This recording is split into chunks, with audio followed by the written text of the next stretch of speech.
So we really want to engage everyone in dialogue with us today. So this is really a conversation, kind of a continuance of what you just heard in the webinar. And if you feel comfortable, we would love to see your faces. So please, you could turn on your cameras. If not, we totally understand.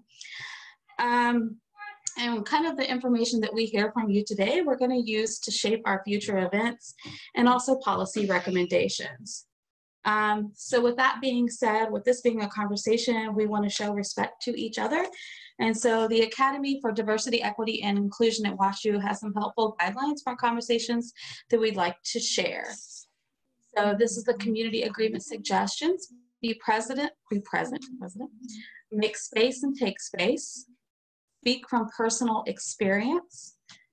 What is said here stays here, what is learned here leaves here.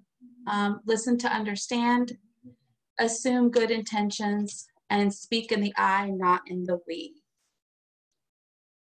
Is there anything that anyone can think of that they would like to add to this list that they have seen in other settings such as this that is a good recommendation? If you want to, you can leave something in the chat or go ahead and unmute yourself and speak up.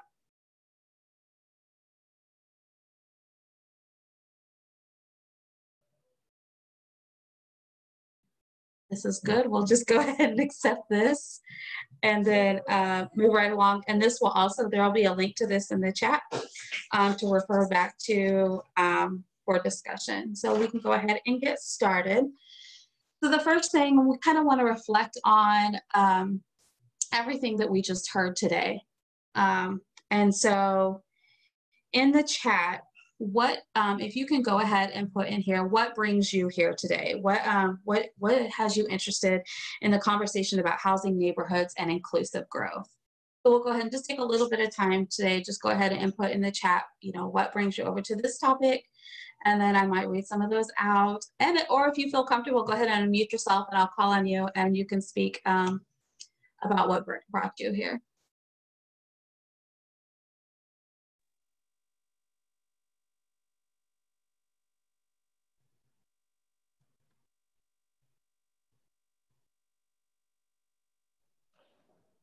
Oh, Daphne. Yeah, I was gonna say, Daphne, we're having microphone issues.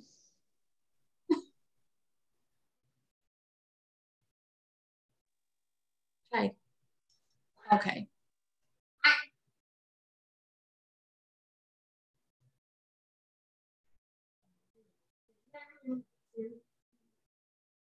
We got some knowledge, awareness, field of work.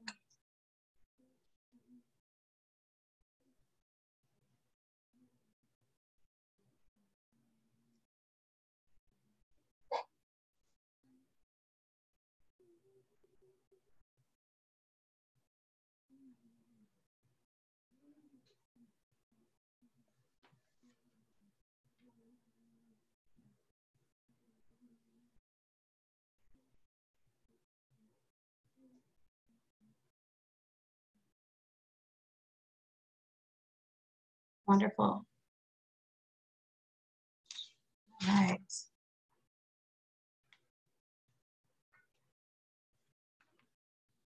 So just a couple, housing built environment is critical. Just here to listen, to hear from the community. This is not an isolated issue. Everything is connected. I want to hear more different community development approaches. So really what we're going to reflect on today is kind of what we heard spoke about in the webinar. So we're going to start off with a few questions, and this is really where hopefully that we're able to hear you all. So again, I'll ask the question, and if anybody wants to pop in and start talking, go ahead, just unmute yourself. I'll see who's unmuted. I'll just call your name, and then you can go ahead and speak up. So what stood out to you most about what you heard Tony Cousins say today about housing in St. Louis? Go ahead, Julia. I just think for me, the most important thing is about the number of vacancies and the things that we need to do to work together instead of living in our silos.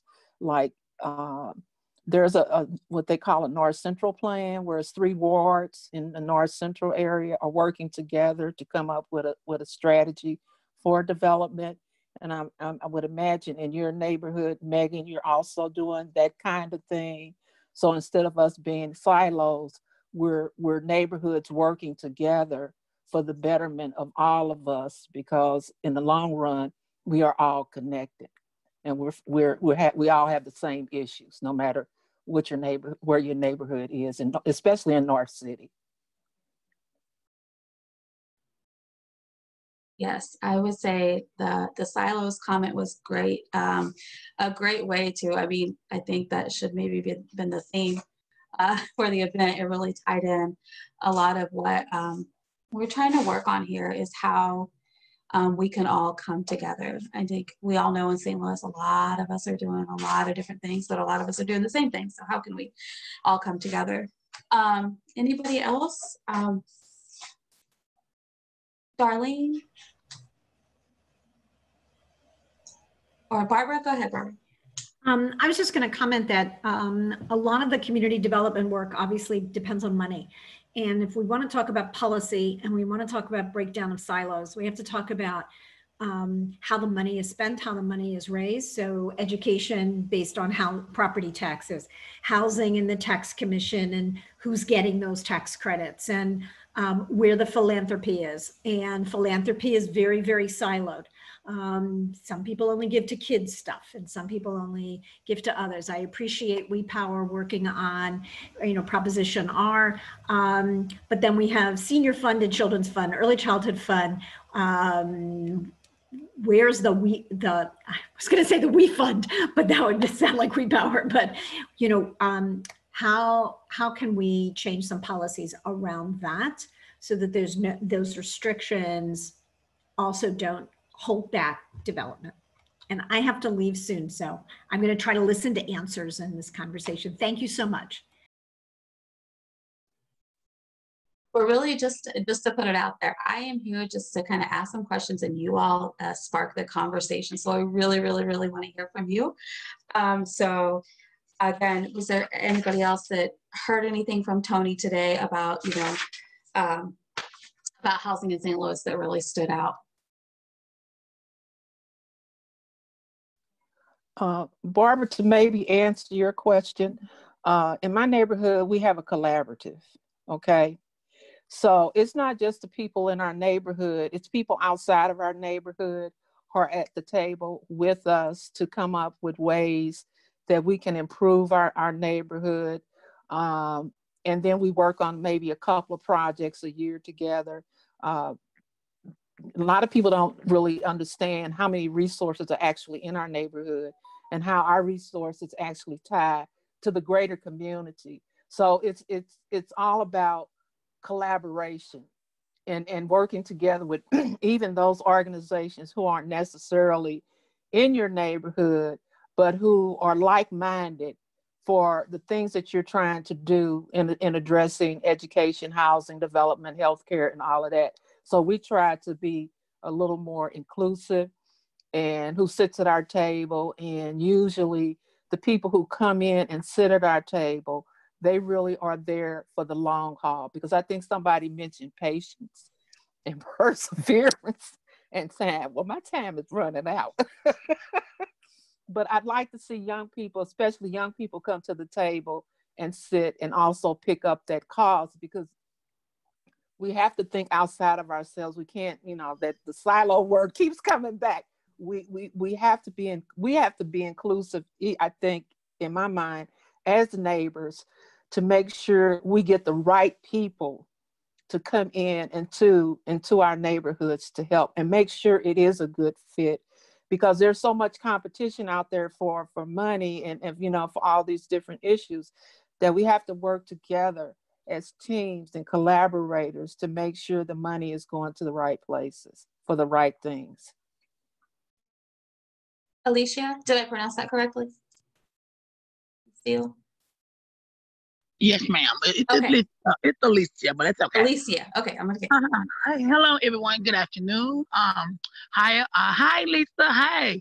My name is Alicia Deal, and I am a campaign coordinator for We Power, and a lot of my work being engaged in the community, really wanted to really see how I can mobilize the community leaders as well as community members. The reason why I said community leaders to community members, a lot of the community members does not necessarily want to be leaders, but just want to be informed about things that are going on in their community. Community leaders are individuals that want to be the person that advocate for the community members who may not feel comfortable articulating, their desires and wants.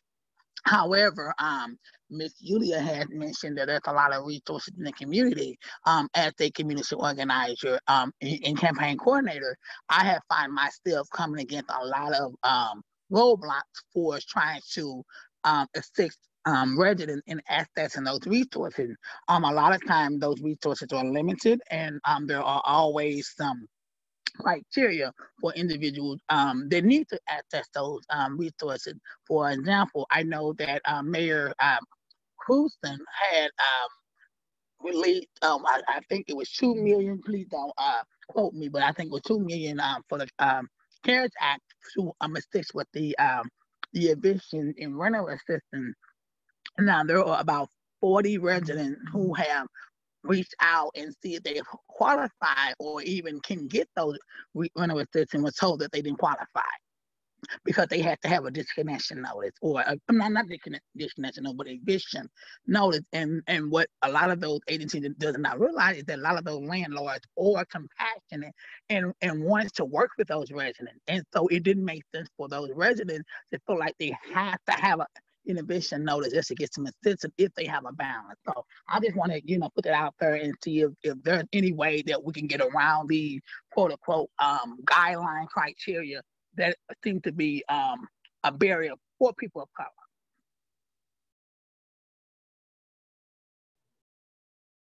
That's a really good question, and we will definitely take that back. And but also think about that, like, well, right now, but on a larger scale. And actually, I see Ms. Cousins, Tony has just joined us. So this is kind of her, we're kind of reflecting on, Tony, we're kind of reflecting on what you spoke about housing in St. Louis. And so one of the things, and I think we're kind of just saying this, is what is the role does housing play in building an inclusive economy? So, so think about your neighborhood. And so is anybody, if you have, if your neighborhood is being talked about, if you're working on, like Julie's saying, you guys are working on neighborhood plans right now, how important is it that the role that housing does play in making sure that your economy is inclusive? I mean, are you asking me, or is this our opportunity? This is open for anybody, so feel free to jump in. Yeah. Thank you, Sarah. Again, I think you guys are trying to prevent me from getting in these groups. Like, what's going on? But anyway, housing plays a huge part of it. And I think people need to understand the definition when we're saying housing. Most people think that we're saying building housing or bringing housing into the community. But what we have to understand is we must sustain what's already there. We must provide the necessary resources for the seniors and the homeowners, not just seniors, but homeowners as a whole. We need to provide them the resources needed for them to be able to sustain their properties in order to make way to bring new construction and development into a community.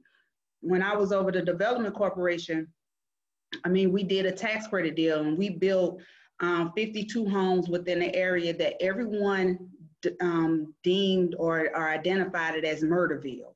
What are you thinking? Why would you bring these homes in here? They're going to steal, they're going to walk away with the products, so on and so forth. But we took that holistic approach. We came and first assessed the need of the community. Okay, you got these vacant lots, but what is your need as a homeowner? What are the problems that you're seeing in the community? So what that was able to do was we were able to provide services by working with other organizations, help do minor roof repairs for our seniors who otherwise wouldn't be able to do that. We were able to basically teach the homeowner how to maintain their home and show them different resources and why you should have insurance on your home and how you can include your just that level of education. Then they felt now safe and secure in their community. Then when we start doing the building and the construction, they were more security than we would have to actually pay for security to come in, because they were like, hey, don't do that over here, because they now have ownership within their community. And we didn't come in and tell them this is what we're going to do. We came in and asked them what did they need in order for us to be able to do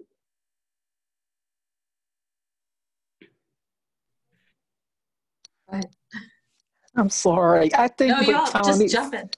I think what Tony said is so important, because even when leaving in our little community meetings now, the big issue is the homeowners can't get loans to maintain their properties, and not just the older adults. It's just the middle class people who are living here, and we're talking about 3-story brick houses in these buildings, and they're hard to maintain. And when you have lenders out there, and even insurers, because it was so funny, she mentioned insurance. One of our members in our neighborhood meeting was trying to get insurance on his building, and they told him he was overinsured. He took out a policy for $500,000, and he told them they had to be kidding. He had a 3-story brick building home. And I would imagine $500,000 still is not enough insurance to build it brick by brick back in 2020. So, it's just really, really important. And I think the education for homeowners is essential. I remember when I was in, this was some years ago, when I was in school, get my associate's degree, and I had a social service teacher say to our class that people do not know how to live in homes. And that just struck me as the strangest statement. But then she went on to elaborate about how some people do not know how to live in a home. They do not know anything about upkeep of a home. And how, these kind of resources in the community to teach people, to educate them about home ownership are really, really necessary. And sometimes I can just speak for me. I believe in education. I don't care what kind of education it is. I think that education is the key. And if you're not out there educating and trying to break down those barriers where people are stuck in the past of these old ways, then you're not doing anything. So I totally agree with a lot of what Antoinette has said, and education is the key also. But and the other thing that we have to understand in this, it has to be block by block. It has to be, we do have these community meetings, and those community meetings really are impactful. But where you're going to really start seeing major changes is those community meetings coming within those different neighborhoods, block by block, identifying what that actual need is. Right, right. They're not educated on being homeowners. I got a home. I remember when my mom, first got her home, she got the home, but she didn't understand all the things that came with now being a homeowner. Right.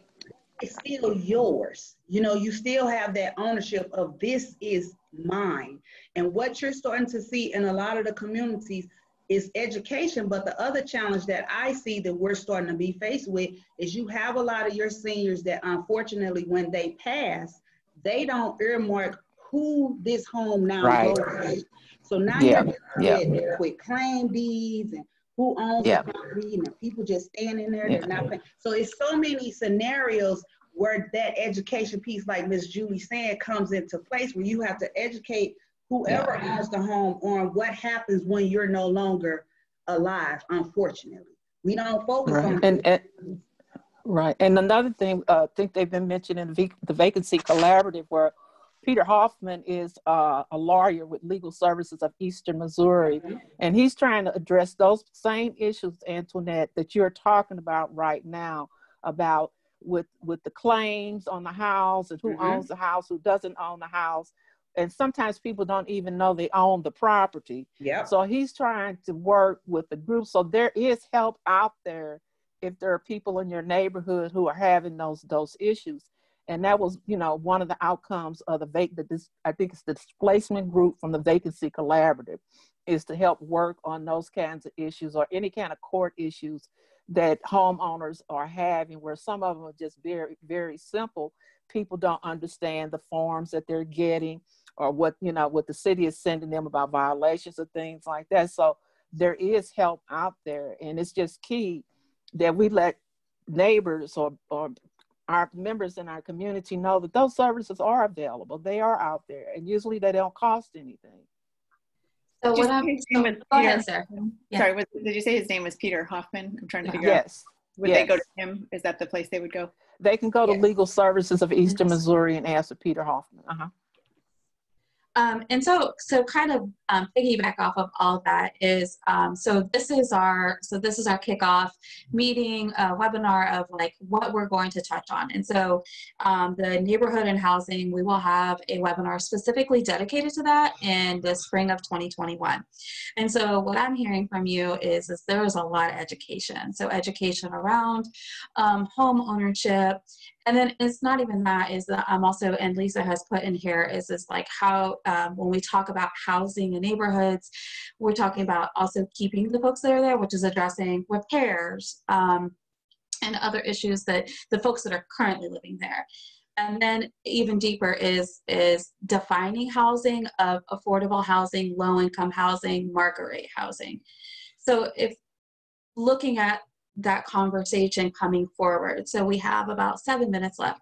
Around education, what other pieces do you think you would like for us to touch on when we talk about inclusive growth in neighborhoods and housing, and how we can talk about for the whole region? Like, how can we say, hey, this is what is really important, and this is what we need? What would you guys like to hear discussed?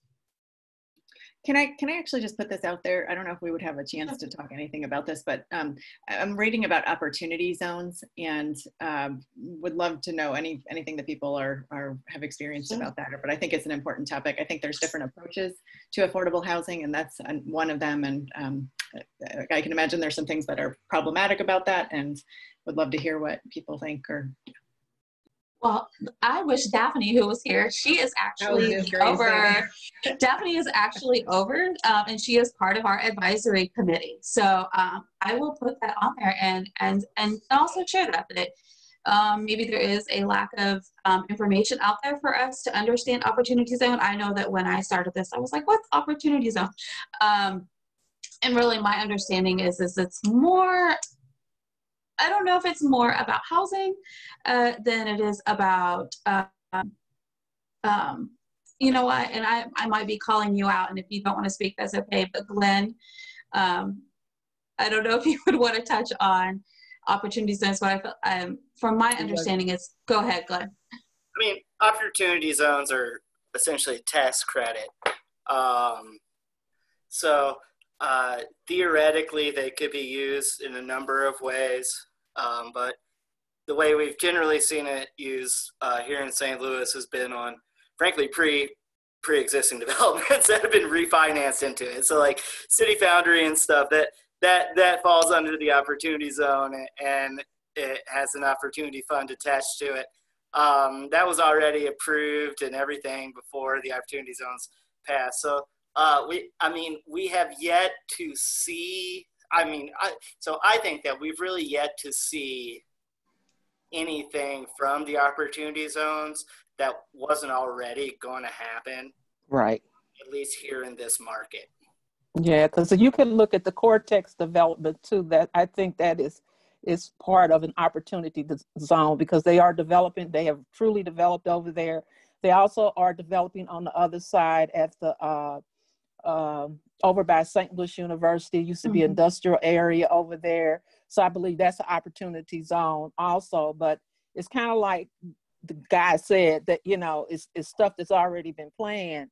So people aren't going to lose any money. There's no risk really to take. So this is an opportunity for people to make more money, but still conserve and preserve what's already over there.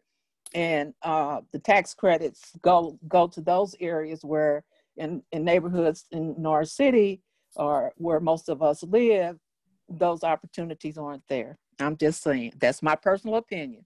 Yeah, and a lot of that has to do with financing and capital access, right? So, you know, if the project is not going to pencil out in North City because of appraisals, then it's not going to happen, right? So what does that mean? It means that whether or not North City is designated as an opportunity zone, the actual opportunity is somewhere else.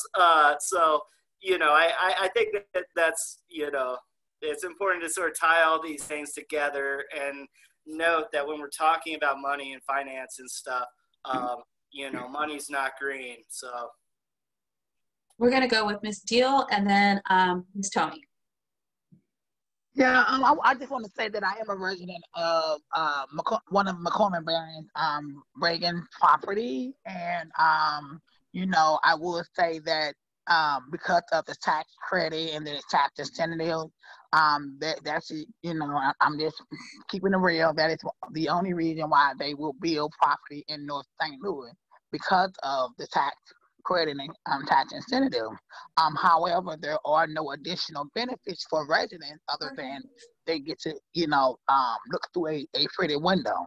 There isn't really anything that benefits the resident, but it does benefit the people who own the property and who are the shareholders, the stakeholders. And so, someone mentioned in the main event about developers, there should be a community benefit agreement with any developers that are want to occupy the land that's in the area that are residential. And then also, I've always tried to work with the aldermen and women of 19th Ward and the 3rd Ward, 21 Ward, to say that there has to be some economic development in North Rand.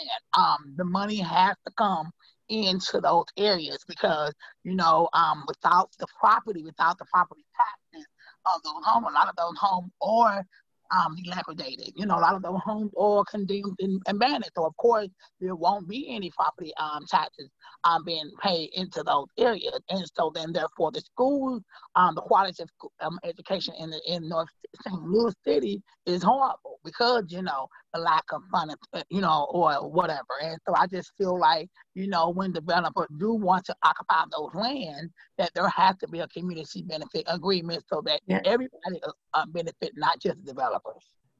So we're going to go with Tony, and then we're going to have to wrap it up because we're at our time. But and I'm going to plug something else. But go ahead, Tony. Okay, Megan. Yeah. Alicia, everything you guys are saying, that's the importance of education. Truthfully, okay, so I'm on the tax credit side now because I work for MHDC. What you're saying, Alicia, is not necessarily true because they haven't educated you all who receive the incentives of being in a tax credit property. You actually, if you're in a tax credit property, a lot of people don't understand. If you're in there for 15 years, you've been paying the rent and doing the things that you're doing, then you as that renter has the first right to purchase that particular property. The way the tax credit work is actually, it is social service entities that set up as part of the tax credits where you should have assistance from the property manager where they're educating you on how to become a homeowner, ensuring your credit and everything is correct and you're on track. So when the opportunity comes, you have that opportunity to become a homeowner. The ultimate goal is not for MHDC or that developer to own that property that you're actually staying in. That's how you're supposed to be changing the community from which the people are now moving into. That's one thing, and that's really a good benefit to having tax credits. It's just never good to oversaturate a community with all tax credit deals because that reduces the economic value within that community that you're in. That's one point I wanted to make. The other thing in reference to opportunity zone, and I don't really want to speak on behalf of her because she's not here, but one of the main reasons why Daphne was brought in for the opportunity zone is because of the concerns that we have now. Mm-hmm. We have to educate these communities. We have to educate the importance of opportunity zones. And when I say North Star, those organizations are created to have smaller pockets of opportunity zones to help jumpstart these North Corridor communities that are challenged with those inabilities to be able to do that. And I will say, I do know that they are opportunity zone. I know they have some stuff that they are going to be announcing soon that is coming. Again, that is Daphne's, that's her baby. So hopefully, well, I'm sure you'll hear more about that in the news as it comes out. But so we have reached our time. So we'll send some follow-up materials and links to the other breakouts also soon. And so if you have any other questions, you can reach out to the Social Policy Institute. I think the email is in the chat. And then to continue this conversation, please sign up for all the other conversations, sign up for the other webinars that we'll having. Like I said, we're going to take a deep dive into each issue that we briefly touched on today. And really our goal is to get community folks at the table. So especially those folks like Julia, we're so glad that you're able, and Tony, able to join us today.